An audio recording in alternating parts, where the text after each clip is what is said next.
TeamTalk, and this week we're talking about online reputation management, or otherwise known as O or M. Sorry. When considering this field and monitoring your reputation online, you should really break it into four different categories, because these four different categories of media that you see on the screen vary in terms of how much control you have over them. Now, you may have seen this breakdown in terms of segmenting your media before, but the four key areas are paid media, earned media, shared media, and owned media. And they're all very different in terms of what way you can control them, manipulate them, and monitor them. If we look first at paid media in the context of O or M, one thing that can happen quite often to large businesses is what's known as comparative advertising. Now, this happens where one of your competitors decides to use your brand as an example of a bad way of doing things, or it picks one of your particular products for comparison.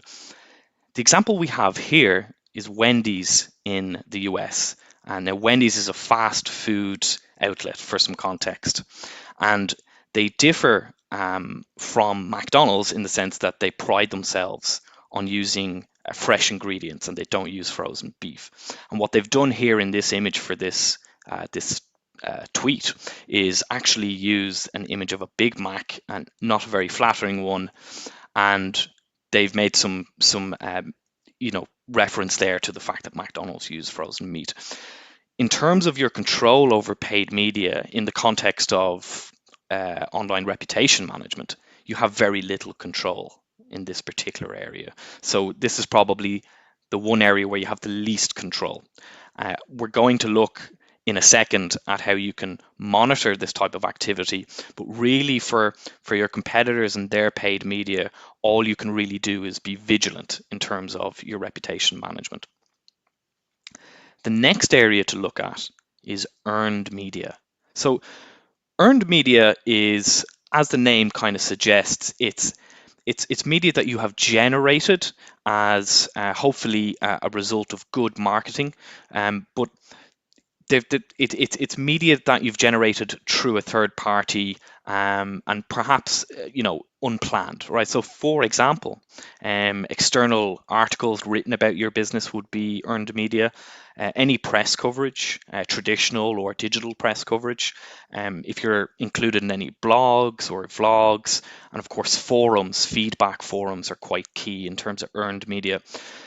And review sites are a very, very big one in terms of the context of online reputation management. So some of the key sites that you'll be familiar with are Trustpilot, Google My Business, social reviews across Facebook, Twitter, and so on, and websites like Glassdoor. In terms of how much influence you have over these, again, it's quite low. So you can't perhaps directly influence reviews before they come in, but you can certainly have a strategy for after you've received a review on one of these websites. And certainly you can be vigilant around forums and getting a general sense of what's being written there about you, but we'll come back to that in a second. But in terms of control, also quite low, like paid media. The third segment to consider when you're mapping out what you should be paying attention to in terms of types of media is shared media.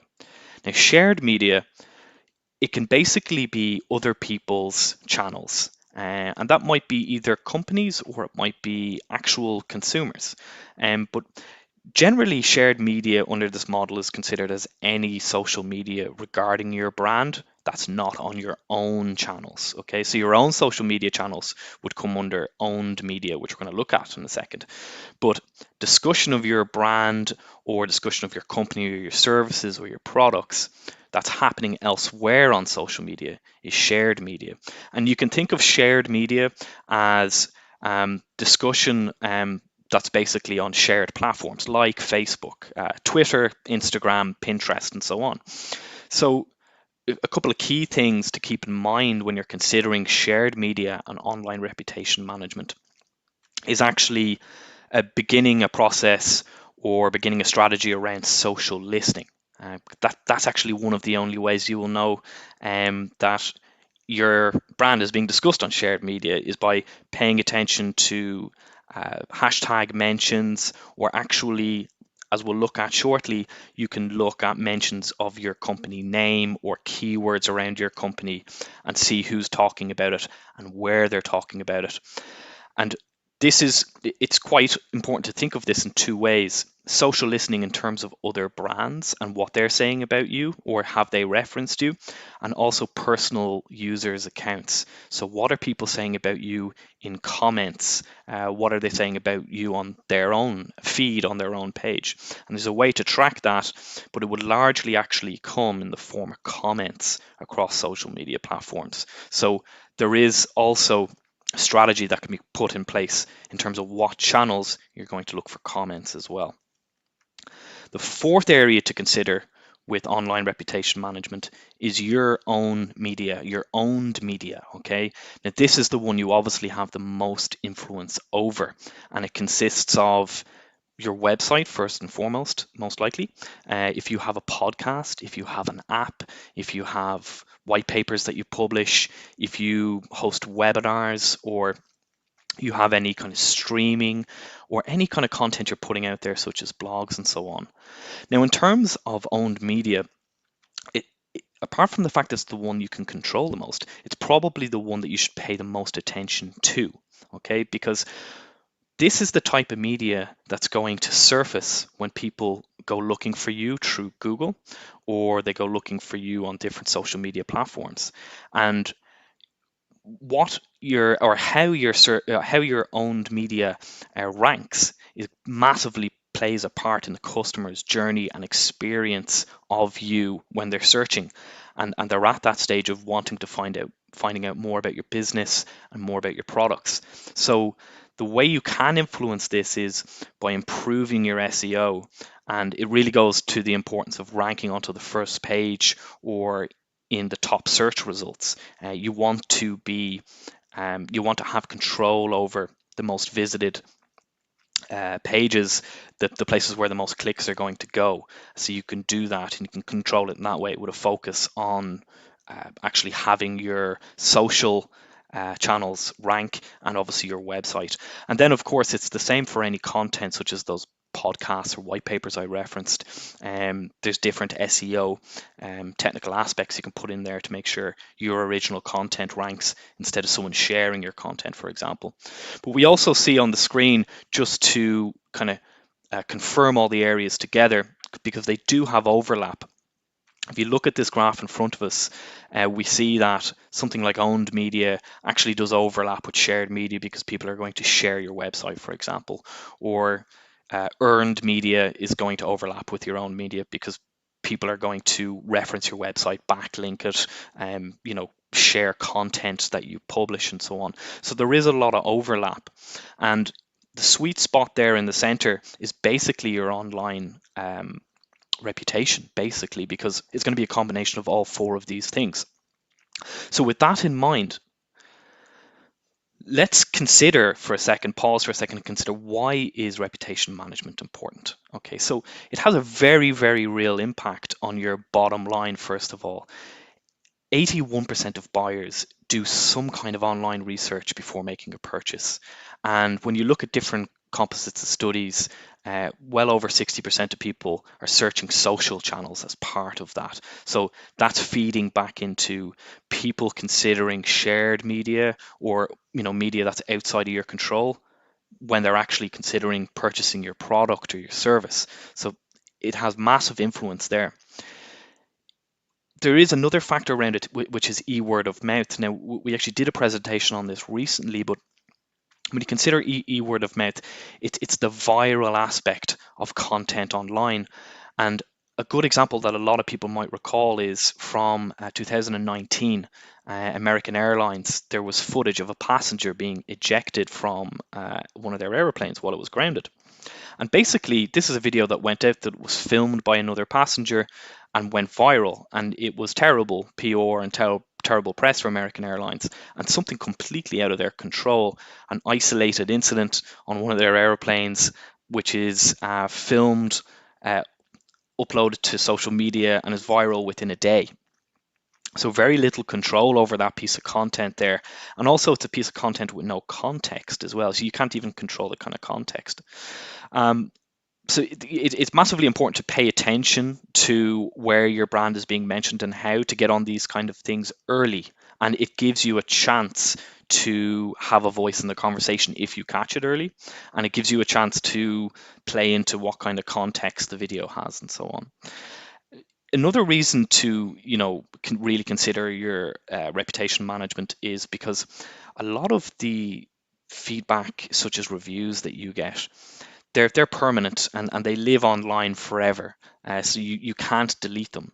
Now there is actually, some very interesting research done recently that shows that of people who leave a negative review or complaint, about 40% of them will actually remove it if their query is dealt with. And 70% of customers will actually come back if their complaint is handled properly. So you shouldn't think of negative reviews as the end point of a customer's journey where they've had a bad experience and they don't like your business. You should think of it as an opportunity to handle this complaint, this review. Well, first of all, react quickly to it, but to handle it and turn that customer back into a brand loyal customer or a return customer. But it's important to be tracking and monitoring your reviews across all relevant platforms to your business.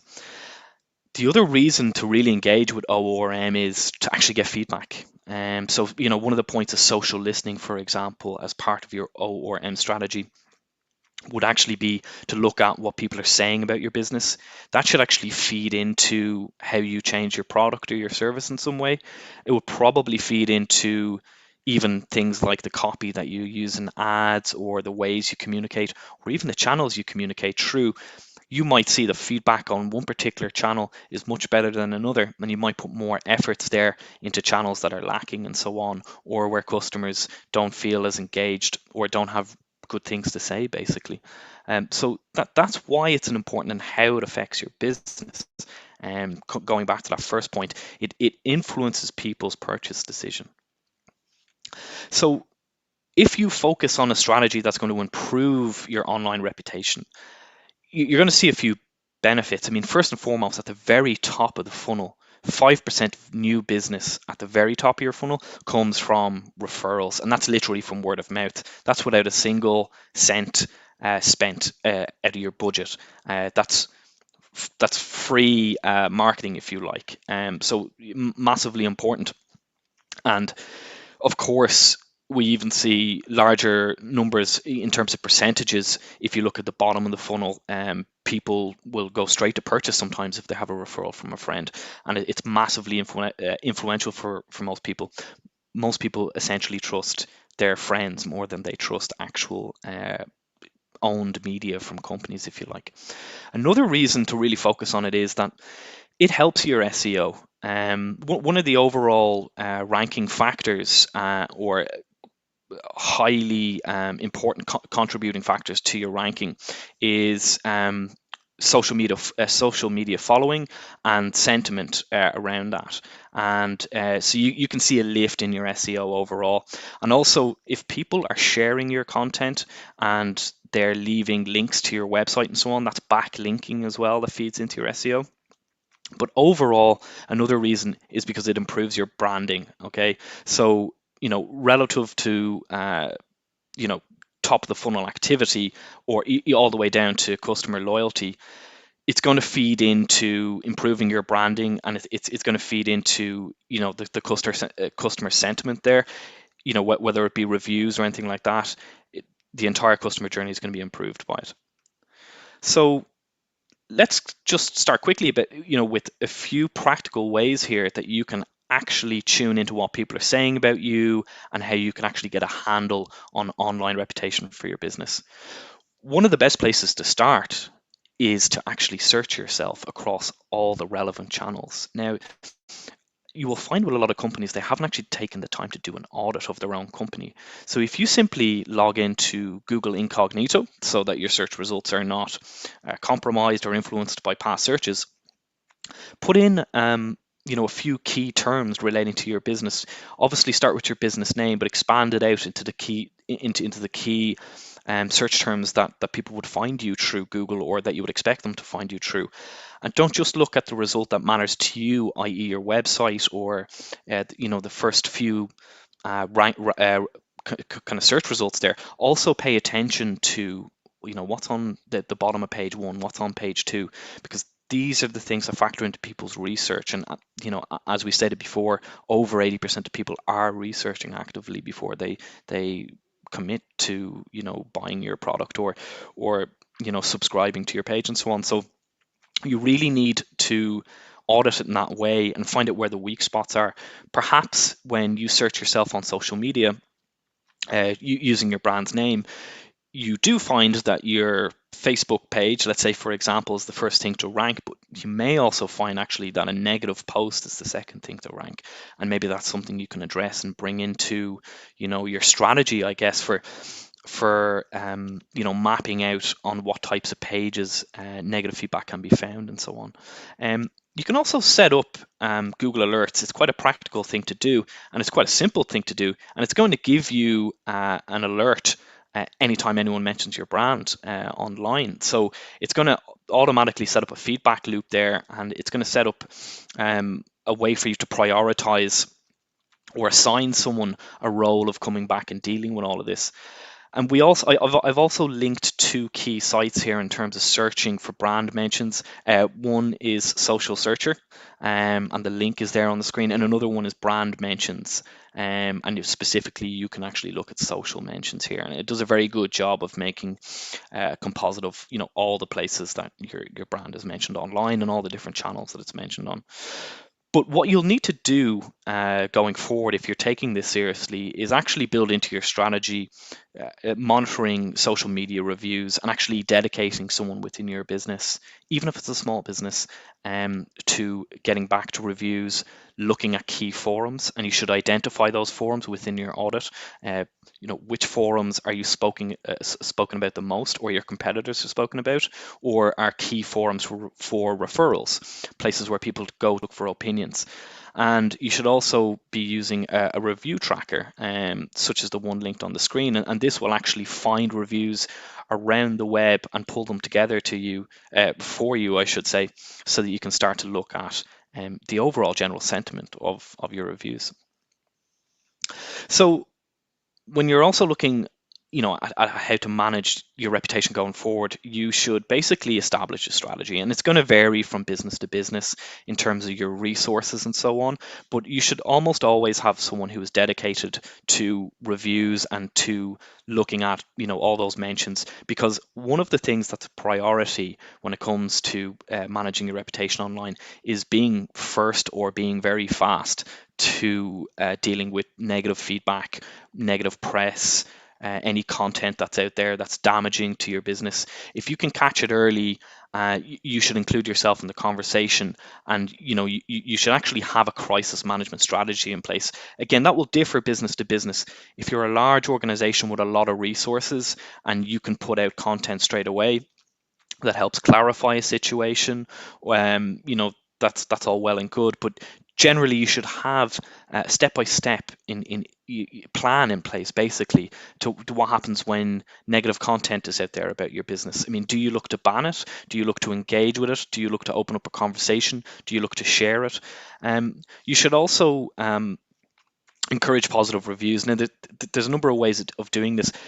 Encouraging positive reviews is actually going to preempt bad press. It's or bad press or bad reviews and so on, because what you're going to do is you're going to tip the scale in favor of your organization. So if you can generate a lot of positive reviews on Trustpilot or on Google Business Reviews in advance of receiving some bad feedback, you kind of saturate that bad feedback in some way. But also you're putting your best foot forward. Companies that don't engage in positive review, don't promote and look for positive reviews online, will actually find that the majority of reviews they get on a given platform are just simply negative, because they haven't taken the time to get their brand followers, their loyal brand followers, and encourage them to leave reviews. And there's a number of ways you can do this. You can simply build it into your channel communications, leave links, within email to follow up with customers that have purchased, ask them to leave a review, ask for opinion on social media, ask people to leave a review, and there's a number of ways to incentivize it as well. Like you can have competitions and things like that, and have people collaborate as well, and have a plan around responding to negative online reviews. I mean, quite widely and quite often it's said that one of the worst things you can do is basically ignore them and hope they go away, because that's actually how they grow.